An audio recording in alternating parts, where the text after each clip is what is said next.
Namaste and warm greetings from Bhopal, India.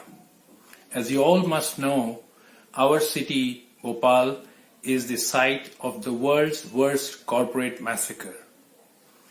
In December 1984, our city was hit by the Union Carbide gas disaster.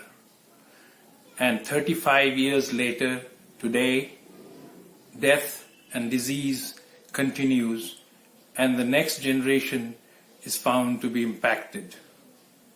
My name is Satinath Sharangi, and I have been here in Bhopal ever since the disaster.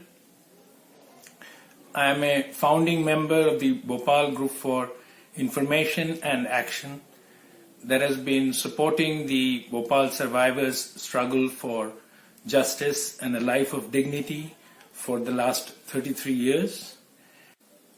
I have known about the International Academy of Environmental Sciences since its inception, and I strongly believe that their primary objective of setting up of an international court for the environment or an European court for the environment will go a long way to providing justice to in cases of crimes against the environment and the people, such as in Bhopal. Today, in the absence of such a forum, the perpetrators of these crimes continue to enjoy impunity, and there is no deterrence against their ongoing mega crimes. Today in Bhopal, a second environmental disaster is claiming new victims every day.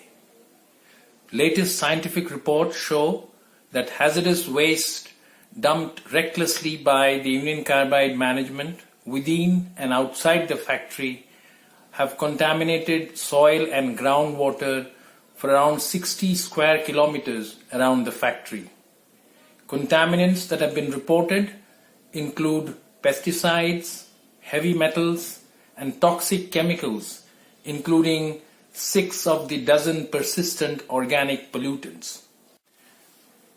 Dow Chemical USA, that took over the global assets of Union Carbide Corporation in 2001, is clearly legally liable, both according to the laws of USA and India, for the ongoing environmental damage and the consequent health damage today in Bhopal.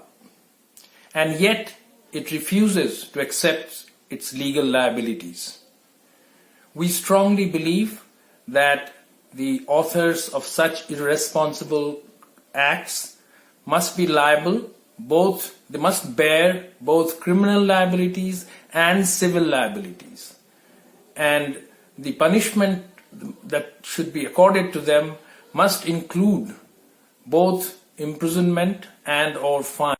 This second environmental disaster caused by Dow Chemical's refusal to accept its legal liability is on top of that caused by its 100% subsidiary Union Carbide way back in 1984. Today, there are at least 150,000 people who are battling chronic diseases of the lungs, of the brain, of the musculoskeletal system, of the reproductive system, of the immune system, as a result of their toxic exposure way back in 1984. Today, tens of thousands of children are being born with growth and development disorders and birth defects because their parents were exposed to the toxic gas or their grandparents. Today, too many people affected by the gas way back in 1984, after being denied justice in the courts of USA and India all these years, we now look forward to the possibility of creating a system of justice that, although born in Europe and established by the European Union, will have an influence outside Europe.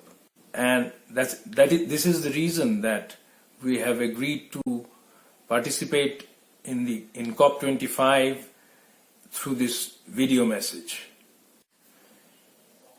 Despite the failures of the US and the Indian judiciary in all these years, the survivors of Bhopal still hope of receiving adequate compensation, proper rehabilitation of people and of the poisoned environment, and criminal punishment of the corporation and its executives. We much hope that the International Academy of Environmental Sciences and its leaders, Adolfo Perez Esquivel and Antonino Abrami, on the occasion of the 35th anniversary of the Union Carbide gas disaster in Bhopal, we would like to announce to this Assembly, the European Commission and the media that we are indeed strongly in favor of the European Criminal Court for Health and Environment. We say yes to the European Criminal Court for Health and Environment, Bhopal as an emblematic case study for the Judicial Commission and for the Court for effective justice. Thank you.